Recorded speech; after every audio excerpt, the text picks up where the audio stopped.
bangin achul tai nula pa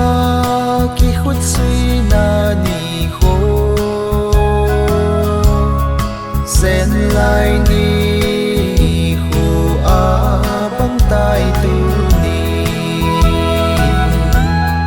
kum som nga a hung zum tai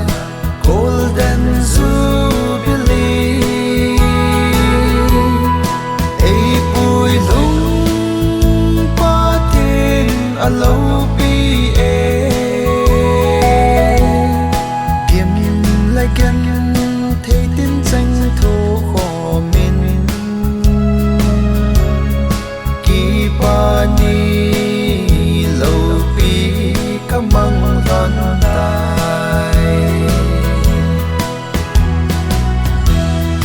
nu le pa dam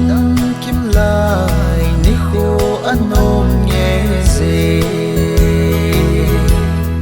kỳ pa ni gen thế he so na ho to kho min chung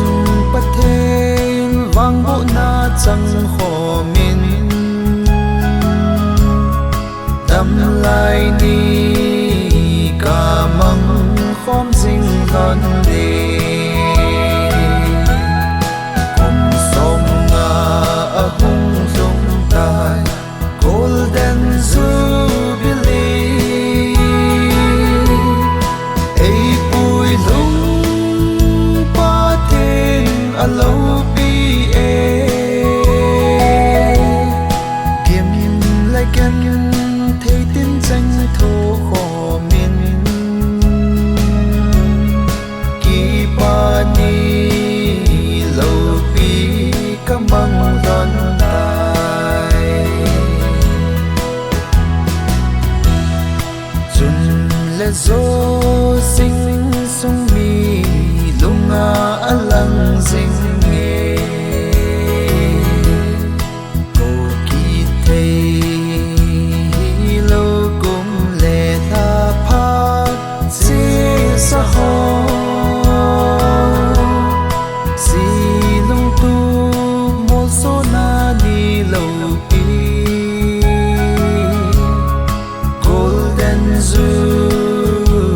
jubilee alo pi